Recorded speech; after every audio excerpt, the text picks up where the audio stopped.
એક તરફ એઆઈનો જમાનો છે ત્યારે બીજી તરફ કોમ્પ્યુટર વિષયમાં વિદ્યાર્થીઓની સંખ્યામાં સતત ઘટાડો થઈ રહ્યો છે। ધોરણ 11 અને 12 વિજ્ઞાન પ્રવાહ અને સામાન્ય પ્રવાહની પરીક્ષામાં શાળા કક્ષાએ વિદ્યાર્થીઓ કોમ્પ્યુટર વિષયની પસંદગી નથી કરી રહ્યા। બીજી તરફ ધોરણ 12 સાયન્સ પછી કોલેજ કક્ષાએ છેલ્લા ઘણા વર્ષોથી વિદ્યાર્થીઓ computer information technology machine learning જેવી શાખાઓને પ્રથમ પસંદગી આપી રહ્યા છે। ત્યારે સવાલ થાય કે શાળા કક્ષાએ કોમ્પ્યુટર વિષય લેતા વિદ્યાર્થીઓની સંખ્યામાં કેમ ઘટાડો થઈ રહ્યો છે।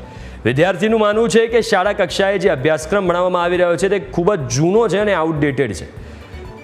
NCERTમાં સમયાંતરે સિલેબસ ચેન્જ કરવામાં આવે છે, પણ ગુજરાત બોર્ડમાં છેલ્લા 10 વર્ષથી સિલેબસ નથી બદલાયો। ઉપરાંત શાળાઓમાં છેલ્લા કેટલાક વર્ષોથી કોમ્પ્યુટરના શિક્ષકોની પૂરતા પ્રમાણમાં ભરતી કરવામાં નથી આવી રહી, જેથી શાળાઓમાં કોમ્પ્યુટરના શિક્ષકોની અછત જોવા મળી રહી છે।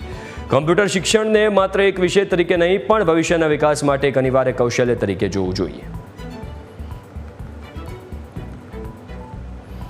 ઇમ્પોર્ટન્ટ તો છે, બટ આપણે લોકો લેતા કેમ નથી એનું રીઝન એ છે કે એનો એક તો જૂનો બહુ કોર્સ છે। HTML તો બહુ જ જૂનો છે અને ટેલી પણ છે, પછી MS ઓફિસ, CC+ એ બધું છે, બટ ઓપ્શનમાં છે પણ બહુ જૂનો છે એટલે એટલું યુઝફુલ નહીં લાગતું બધાને। અને 11thમાં પણ કોમ્પ્યુટર અને સીમાં ઓપ્શન આવે છે તો પણ લોકો CC ચૂઝ કરે છે મોસ્ટલી, કારણ કે કોમ્પ્યુટરમાં માર્ક્સ કપાય પણ છે અને આપણને અગર સ્માર્ટનેસથી લેવા હોય તો લઈ પણ શકે। કે પહેલાંનું સબ્જેક્ટ છે અને પહેલાંનું જે સબ્જેક્ટ છે ને એના હિસાબથી બધા લેતા નથી। એમાં પહેલાંનું 15 વર્ષ પહેલાંનું આવે છે, હા, લિનેક્સ અને જાવા બી છે, એમાંથી બધાને ઇશ્યુઝ થાય છે, નથી ફાવતું, નહીં કરી શકતા। બાકી બધા સબ્જેક્ટ્સમાં કરી લે છે, એમાં સ્કોર સારા આવી જાય છે, પર કોમ્પ્યુટરમાં નથી આવતા, એમાં માર્ક્સ કપાય છે, સરખી રીતે નથી ફાવતું, એટલા બધા નથી લેતા।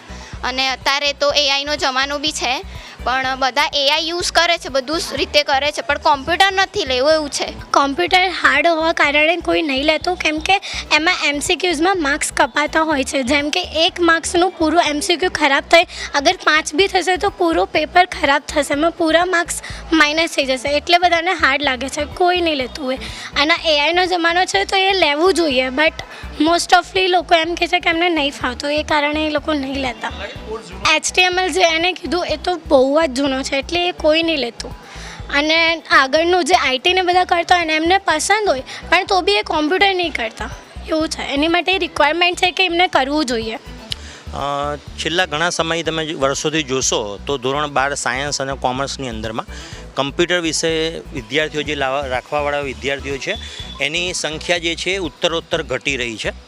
અને છેલ્લા 10 વર્ષનો આમ તો મેં ડેટા એનાલિસિસ કર્યો અને તમે એમાં જુઓ આંકડાકીય રીતે તો દર વર્ષે એની સંખ્યા ઘટે છે। જ્યારે એ જ વિદ્યાર્થીઓ 12 સાયન્સ અને 12 કોમર્સ પછી જ્યારે કોલેજ લેવલે જાય છે તો એ ફક્ત ને ફક્ત કમ્પ્યુટર અને આઈટીમાં જ રસ ધરાવતા હોય એવી સ્થિતિનું અત્યારે નિર્માણ થયું છે। કોમ્પ્યુટર વિષય આજના જમાનાની જરૂરિયાત છે, ઉપરાંત કોમ્પ્યુટર વગર આજનું જીવન અશક્ય છે। તમે એક બાબતમાં જુઓ, તમામ બાબતમાં કોમ્પ્યુટર ફિલ્ડ છે, ચાહે ઓનલાઈનવાળી વાત વિચારીએ, ચાહે બેન્કિંગની વાત વિચારીએ, ચાહે મેન્યુફેક્ચરિંગની વાત વિચારીએ, ચાહે ટેકનિકલની વાત વિચારીએ, કોઈ પણ ફિલ્ડમાં જુઓ તો એમાં એજ્યુકેશનમાં કોમ્પ્યુટર ફરજિયાત છે। હું એવું વિચારું છું, આ મારો ઓપિનિયન છે કે સરકારે આ વિષયને ફરજિયાત કરવો જોઈએ। અને વિશેષ એવું હું વિચારી રહ્યો છું કે વિષયને ફરજિયાત કરતી વખતે એનો જે સિલેબસ છે એ આધુનિકતા પ્રમાણેનો હોવો જોઈએ। ગઈ ગુજરીનો આજથી 5-10 વર્ષ પહેલાંનો સિલેબસ હોય એમાં બાળકોને કોઈ રસ ના હોય, પણ આજની તારીખનો સિલેબસ હોય તો બાળકોને ભણવામાં રુચિ જાગે। વિશેષમાં મારું કહેવું એ છે કે સરકાર કોમ્પ્યુટર વિષયના નિષ્ણાંતોની ભરતી કરે।